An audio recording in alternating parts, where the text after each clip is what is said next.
ஹாய்ப்பா, எல்லாம் என்ன பண்ணிகிட்ருக்கிறீங்க?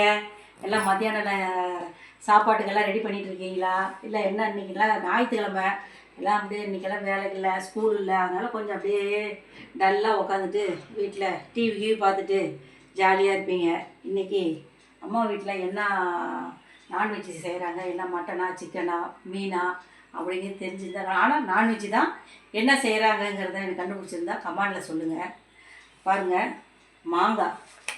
மாங்காய் போட்டு மீன் குழம்பு வைக்கணும், சூப்பராக இருக்கும். இது அம்மா வீட்டில் என்ன செய்கிறாங்கிறத கமெண்டில் சொல்லுங்கள். இன்றைக்கி உறவுகள் இன்றைக்கி 2-3 பேருக்கு பிறந்த நாள் வாழ்த்துக்கள் சொல்லியிருக்காங்க. அது என்ன பேர் சொல்லுங்கள்? ரேவதி. பிறந்தநாள் இன்னைக்கு என்ன ஒன்றும் இல்லை, ரேவதி.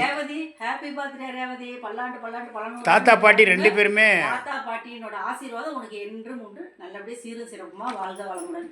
சுலோச்சனா அப்படிங்கிற ஐடி அவங்க பேருடைய பேரன் சித்தார்த்தன். சுலோச்சனாவுடைய பேரன் சித்தார்த்தனுக்கு ஹாப்பி பர்த்டேப்பா சித்தார்த்தன். 8வது பிறந்த நாள். 8வது பிறந்த நாள். பேராண்டி தான் எனக்கும். தாத்தா பாட்டியோட ஆசீர்வாதம் உனக்கு இன்னைக்கு உண்டு. எந்த நோய் நொடி இல்லாத சீர சிறப்பாக நல்லபடியாக வாழணும்னு மனசார வேண்டிக்கிறப்பா. அதே மாதிரி காயத்ரி ஆம்பூர் அவங்களுக்கு வாழ்த்துக்கள்.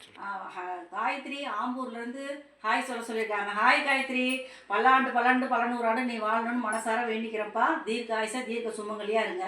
சிவகுமார் ஜனா அவங்க கடை வச்சுருக்காங்க, வியாபாரம் சரியில்லைங்கிறாங்க. அவங்களுக்கு சிவகுமார் ஜனா உங்களுக்கு வியாபாரம் சரியாக ஆகலைன்னு நீங்கள் சொல்கிறீங்க. கண்டிப்பாக மனசான அம்மாவில் நான் போய் வேண்டிக்கிறேன்ப்பா. உங்களுக்கு நல்லபடியாக வியாபாரம் ஆகணும், நல்லா மேலும் நீங்கள் முன்னுக்கு வரணும்னு மனசான வேண்டிக்கிறேன்ப்பா. வாழ்க வளமுடன், தீர்க்க சுமங்கலியும் நீங்கள் 2 பேரும் நல்லா இருக்கணும். ராஜேஸ்வரிங்கிற பொண்ணு டிஎன்பிஎஸ்சி குரூப் எழுதிட்டு நல்லபடியா மனப்பாடமா நீ படிச்சதெல்லாம் நல்லபடியா எழுதணும், நல்ல 100க்கு 100 மார்க் வாங்கணும். அப்பா அம்மாவுக்கு நல்ல பிள்ளை நல்ல பேர் எடுத்துக்கிட்டு தைரியத்தையும் தெம்போட நீ நல்லபடியா வாழணும், சீரும் சிறப்புமா நல்லா இருக்கணும்னு நான் மனசார வேண்டிக்கிறேம்மா. இன்னைக்கு பிறந்தநாள் வாழ்த்துக்கள் எல்லாமே நம்ம சொல்லிட்டோம்.